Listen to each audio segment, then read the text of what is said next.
안녕하세요. 2025년 5월 16일 미장 한입입니다. 네, 오늘은 2025년 5월 16일 미국 증시 마감 상황을 좀 자세히 들여다보려고 합니다. 저희가 자료들을 쭉 검토해 봤는데요. 투자자로서 꼭 아셔야 할 내용들, 그 핵심만 뽑아서 깊이 있게 한번 파헤쳐 보겠습니다. 네, 좋습니다. 주요 지수 움직임부터 시작해서요. 개별 종목들 소식, 또 채권 시장이나 원자재 쪽은 어땠는지, 그리고 이런 시장 움직임 뒤에 어떤 이슈들이 있었는지 그 의미를 좀 짚어보죠. 네, 일단 시장 전반적으로 분위기가 상당히 좋았어요. 보니까 S&P 500 지수가 0.7% 올라서 5일 연속 상승 마감했고요. 다우 지수도 같이 올랐네요. 근데 특히 나스닥, 이게 주간 기준으로 보면 7.2%나 올랐다고 하는데 와, 이건 정말 좀 주목할 만한 상승세인데요. 맞습니다. 아무래도 기술주들이 시장을 강하게 이끌었기 때문인데요. 마이크로소프트가 중요한 가격선을 다시 회복했고요. 또 엔비디아나 테슬라 같은 종목들도 각각 1%, 1.5% 이렇게 상승하면서 지수 상승에 힘을 보탰죠. 아, 기술주 중심이었군요. 네. 근데 여기서 좀 흥미로운 점은요. 이런 상승세의 배경을 봐야 하는데요. 마침 미국하고 중국이 90일 동안 서로 관세를 부과하지 않기로, 그러니까 유예하기로 합의했다는 소식이 나왔어요. 이게 시장에 상당히 긍정적으로 작용했습니다. 아, 그 미중 무역 갈등 완화 소식이요? 그렇죠. 아무래도 기술 기업들은 글로벌 공급망이나 시장 접근성 이런 거에 민감하니까 이런 긴장 완화 소식이 특히 더 호재로 작용한 거죠. 그렇군요. 확실히 그게 큰 영향을 미쳤네요. 근데 시장 전체가 좋았다고 해도 모든 종목이 다 같이 웃은 건 아니더라고요. 보니까 어플라이드 머티리얼즈는 주가가 좀 많이 빠졌고 카바그룹도 실적 발표 후에 하락했던데요. 네, 맞아요. 전체 시장 분위기와는 별개로 그 개별 기업마다의 사정은 또 다르니까요.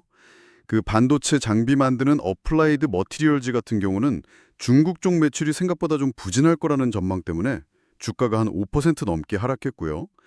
카바그룹은 이번 분기 실적 자체는 괜찮았는데 앞으로의 전망, 그 가이던스를 좀 낮춰 잡으면서 투자자들이 좀 실망한 것 같습니다. 아하, 개별 이슈들이 있었군요. 네. 그런데 이런 개별 주식들 움직임하고는 또 다르게 채권 시장을 보면 약간 다른 신호가 읽혀요. 예를 들어서 10년 만기 국채 수익률은 4.44%로 조금 내렸거든요. 근데 2년 만기 수익률은 오히려 3.99%로 살짝 올랐어요. 그럼 단기 금리가 장기 금리보다 높은 거네요? 그렇죠. 바로 그 수익률 곡선 역전 현상이 계속되고 있다는 건데요. 이게 좀 중요하게 봐야 할 부분인 게 보통 미래 경제에 대한 불안감이 커질 때 이런 현상이 나타나거든요. 그래서 잠재적인 경기 침체 신호 아니냐? 이런 해석이 계속 나오고 있는 거죠. 아, 수익률 곡선 역전이 계속된다는 건 시장이 겉으로 보기엔 좋아도 속으로는 여전히 좀 불안 요인이 있다는 뜻이군요. 그럼 원자재 쪽은 어땠나요? 특히 금 가격이 6개월 만에 가장 큰 폭으로 하락했다는 게 눈에 띄던데요? 네, 정확히 보셨어요. 금 가격이 온스당 3,115달러 수준인데 주간으로 보면 1.25%나 하락했어요. 이건 아무래도 앞서 말씀드린 미중 무역 긴장 완화 영향으로 그 안전자산 선호 심리가 좀 약해진 데다가 또 달러가 강세를 보인 것도 영향을 미쳤다고 봐야죠. 안전자산으로서의 매력이 좀 떨어진 겁니다. 아, 위험자산 선호가 높아지면서 금은 좀 밀렸군요. 네, 반면에 국제 유가는 좀 다른 흐름이었어요. 배럴당 62달러 선까지 오르면서 상승세를 보였습니다. 그렇군요. 글로벌 증시도 잠깐 짚어보면 유럽은 그 무역 협상 기대감 덕분에 상승했고 특히 독일 증시는 사상 최고치를 경신했다고 하고요. 아시아는 좀 혼조세였군요. 홍콩은 알리바바 실적 때문에 좀 내렸고요.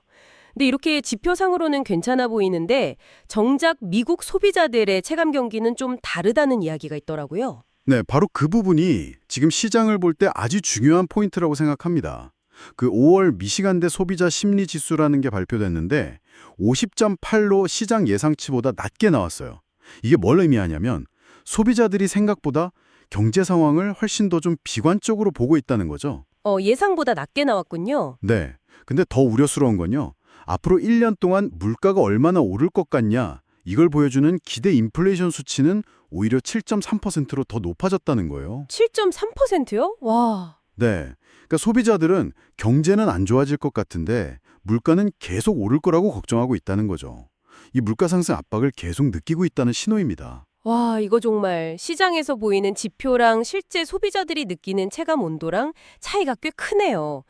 그럼 오늘 내용을 좀 정리해보면 미국 증시는 일단 무역 협상 기대감하고 또 기술주 강세 덕분에 상승세를 이어갔지만 그 이면을 보면 채권 시장에서는 여전히 경고 신호가 나오고 있고 또 실제 소비자들은 경제에 대해 불안해하면서 물가 상승을 걱정하고 있다. 뭐 이렇게 요약할 수 있겠네요.